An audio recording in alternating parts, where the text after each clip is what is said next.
I'm so pretty rich. RR.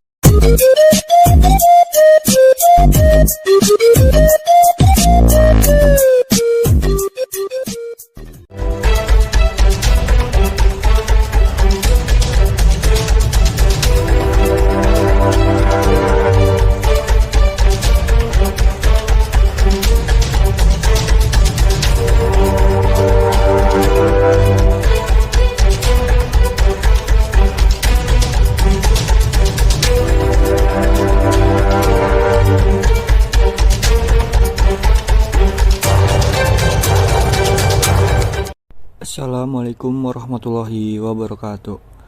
Perkenalkan, nama saya Dimas Mulya Wicaksono dari 11 MIPA 4. Di sini saya akan menjelaskan apa itu perpajakan pajak dan manfaat dan lain-lain. Sekian, simak videonya ya. Yang pertama yaitu pengertian pajak. Pajak adalah kontribusi wajib kepada negara yang terutang oleh pribadi atau badan yang bersifat memaksa berdasarkan undang-undang, dengan tidak mendapatkan imbalan secara langsung dan digunakan untuk keperluan negara bagi sebesar-besarnya kemakmuran rakyat. Dengan demikian, dapat disimpulkan bahwa pajak yaitu yang pertama adalah kontribusi wajib pajak kepada negara. Yang kedua, bersifat memaksa. Yang ketiga, berdasarkan undang-undang.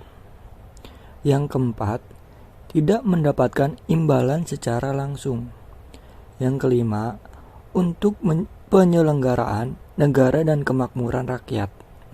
Dan yang terakhir yaitu yang keenam, dasar pemungutan pajak adalah Undang-Undang 1945 Pasal 23A, yaitu bunyinya, pajak dan pungutan lain bersifat memaksa untuk keperluan negara diatur dengan Undang-Undang Dasar.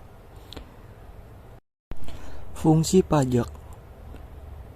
Pertama, fungsi budgeter, yaitu pajak sebagai sumber dana bagi pemerintah untuk membiayai pengeluaran-pengeluarannya.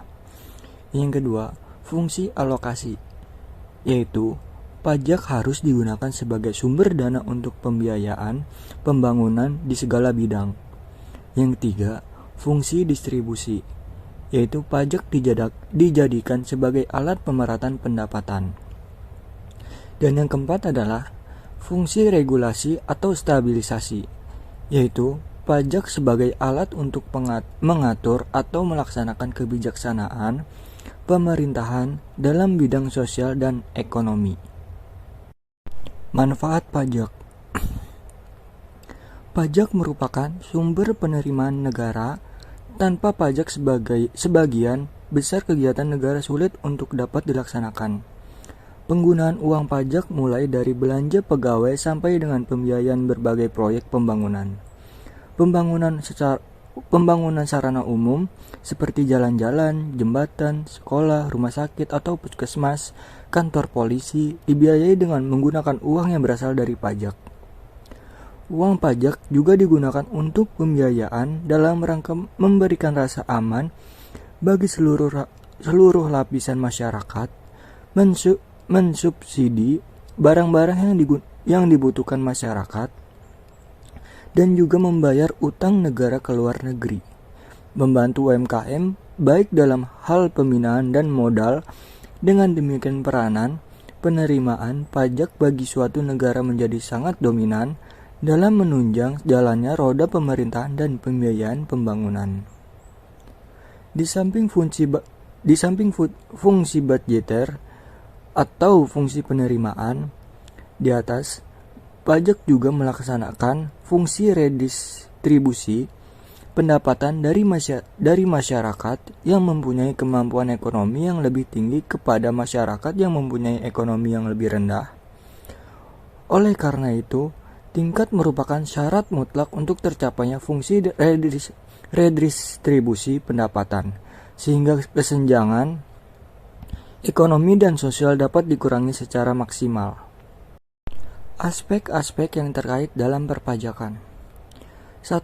Aspek ekonomi, artinya penerimaan negara yang digunakan untuk mengarahkan kehidupan masyarakat menuju kesejahteraan dengan melakukan pembangunan. 2. Aspek sosial. Artinya, pemerataan pembangunan dan keadilan dalam membayar pajak. 3. Aspek politik. Artinya, secara politis, masyarakat atau membayar pajak mempunyai posisi yang semakin baik dalam melakukan tawar-menawar dengan pemerintah. Yang keempat, aspek hukum. Artinya, sebagai negara hukum, semua pemungutan pajak yang dilakukan berdasarkan hukum. 5. Aspek agama. Artinya, Tuhan memerintahkan bahwa manusia selain harus beribadah, yaitu taat menjalankan perintah dan menjauhi larangan, Tuhan juga harus dapat berhubungan baik dengan sesamanya, saling berkomunikasi, bersilaturahmi, dan saling membantu. Pajak hubungan dengan APBN. Penerimaan pajak pusat merupakan sumber penerimaan paling utama dalam APBN. Penyelenggaraan negara dan pemerintahan baik dalam pembiayaan pengeluaran rutin maupun pembiayaan pembangunan sangat tergantung kesadaran masyarakat akan kewajiban dalam membayar pajak. Selain pajak pusat, juga terdapat pajak daerah, antara lain pajak kendaraan bermotor, pajak pembangunan satu, pajak hotel dan restoran, pajak bumi dan bangunan, bea perolehan hak atas tanah atau bangunan. Pajak daerah dan retribusi. Daerah merupakan sumber penerimaan APBD. Hasil pajak dialokasikan untuk 1. Pembangunan infrastruktur, meliputi perhubungan permukiman, irigasi, energi, dan lainnya. 2. Meringankan beban dan mensejahterakan rakyat, meliputi layanan pendidikan, penanggulangan kemiskinan, layanan kesehatan, ketahanan pangan, dan subsidi. 3. Mewujudkan suasana aman dan tentram dan kepastian hukum bagi kehidupan rakyat dan dunia usaha, meliputi ketahanan negara, keamanan, dan ketertiban. Perbedaan pajak dengan pungutan resmi lainnya. Selain pajak, penerimaan pemerintah lainnya, bea ekspor dan impor, retribusi, bea materai, sumbangan wajib, cukai, dan lain-lain, merupakan sumber pendapatan negara atau daerah. Perbedaan antara pajak dan pungutan resmi lainnya sebagai berikut. Nomor dilihat dari pajak pungutan resmi lainnya. 1. Imbalan jasa atau kompensasi tidak diterima secara langsung dan diterima secara langsung. 2. Dasar pemungutan undang-undang peraturan pemerintah, keputusan menteri, dan sebagainya. 3. Cara perhitungan sendiri oleh wajib pajak oleh aparatur negara. 4. Jatuh tempo sesuai dengan tahun pajak sesuai dengan pemakaian. 5. Sanksi sesuai yang tercantum dalam UU sesuai dengan kebijakan pemerintah. 6. Surat ketetapan pajak atau KOHIR, ada tidak ada. 7. Sifat pungutan memaksa sesuai kebijakan pemerintah. Asas pengumutan pajak. Menurut Adam Smith dalam bukunya Wealth of Nations dengan ajaran yang terkenal The Four Maxims, asas pengumutan pajak adalah sebagai berikut. 1. Asas equality. Asas keseimbangan dengan kemampuan atau asas keadilan. Pengumutan pajak yang dilakukan oleh negara harus sesuai dengan kemampuan dan penghasilan wajib pajak. Negara tidak boleh bertindak diskriminatif terhadap wajib pajak. 2. Asas certainty. Asas kepastian hukum.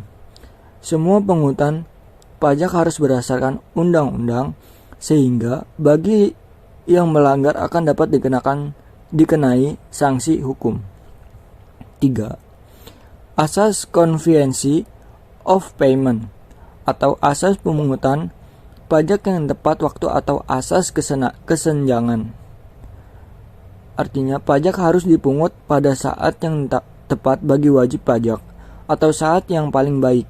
Misalnya, di saat wajib pajak baru menerima penghasilannya atau di saat wajib pajak menerima hadiah. 4. Asas efisiensi atau asas efisien atau asas ekonomis. Artinya biaya pemungutan pajak diusahakan sehemat mungkin. Jangan sampai terjadi biaya pemungutan wajib pajak lebih besar dari hasil pemungutan pajak. Penggolongan pajak. 1. Menurut lembaga pemungutnya. A. Pajak pusat, yaitu pajak yang dipungut oleh pemerintah pusat dan digunakan untuk membiayai rumah tangga negara. Contoh, pajak penghasilan PPH, pajak pertambahan nilai PPN, nilai atau PPN, dan pajak penjualan atas barang mewah, PPNBM, pajak bumi dan pembangunan PBB, dan bea materai. B. Pajak daerah, yaitu pajak yang dipungut oleh pemerintah daerah dan digunakan untuk membiayai rumah tangga daerah. Pajak daerah terdiri atas pajak provinsi. Contoh, pajak kendaraan bermotor, bea balik nama kendaraan bermotor, pajak bahan bakar kendaraan bermotor, pajak air permukaan, dan pajak rokok.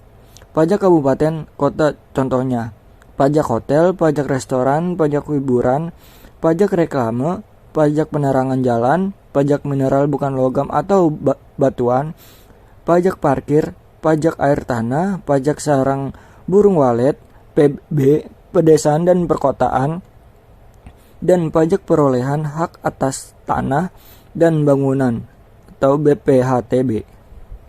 Sistem pemungutan pajak di Indonesia. 1. Official Assessment System adalah suatu sistem pemungutan yang memberi wewenang kepada pemerintah atau fiskus untuk menentukan besarnya pajak yang terutang oleh wajib pajak.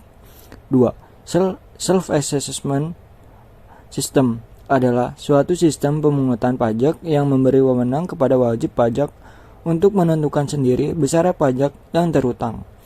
3. Withholding System adalah suatu sistem pemungutan pajak yang memberi wewenang kepada pihak ketiga atau bukan fiskus dan bukan wajib pajak yang bersangkutan untuk menentukan besarnya pajak yang terutang oleh wajib pajak. Tarif pajak. 1. Tarif pajak proporsional atau sebanding, yaitu tarif pajak dengan menggunakan presentase yang tetap untuk setiap dasar pengenaan pajak. 2. Tarif pajak degresif atau menurun, yaitu tarif pajak dengan menggunakan presentase yang menurun untuk setiap dasar pengenaan pajak. 3. Tarif pajak konstan atau tetap, yaitu tarif pajak yang tetap untuk setiap dasar pengenaan pajak. 4. Tarif pajak progresif atau menaik, yaitu tarif pajak dengan presentasi yang semakin menaik atau meningkat untuk dasar setiap pengenaan pajak. Objek dan cara pengenaan pajak. Objek pajak adalah pihak-pihak atau orang maupun badan yang akan dikenakan pajak, dan yang dimaksud dengan objek pajak yaitu sesuatu yang dikenakan pajak atau dapat diartikan sebagai sasaran pengenaan pajak. Sistem perpajakan adalah cara yang digunakan oleh pemerintah untuk memungut atau menarik pajak dari rakyat dalam rangka membiayai pembangunan dan pengeluaran pemerintah lainnya. Undang-Undang Nomor 28 Tahun 2007 tentang Ketentuan Umum dan Tata Cara Perpajakan. Undang-undang ini berisi 2 bab, yaitu Bab 1 tentang pengertian dasar yang berkaitan dengan pajak dan perhitungan pajak. Bab 2 tentang nomor pokok wajib pajak atau NPWP, nomor pengukuhan pengusaha kena pajak, surat pemberitahuan dan tata cara pembayaran pajak. Undang-Undang Nomor 36 Tahun 2008 tentang pajak penghasilan. Pajak penghasilan. Pajak penghasilan atau PPH adalah pajak yang dikenakan terhadap subjek pajak atas penghasilan yang diterima atau diperolehnya dalam tahun pajak. Sedangkan penghasilan adalah setiap tambahan kemampuan ekonomis yang diterima, baik berasal dari Indonesia maupun luar Indonesia, yang dapat menambah kekayaan wajib pajak yang bersangkutan. Besarnya pajak penghasilan dihitung berdasarkan PKP atau penghasilan kena pajak, dan PKP artinya penghasilan bersih per tahun dikurang penghasilan tidak kena pajak, PTKP. Sekian presentasi bab 7 tentang perpajakan dari saya. Kurang lebihnya mohon maaf. Wassalamualaikum warahmatullahi wabarakatuh. Terima kasih.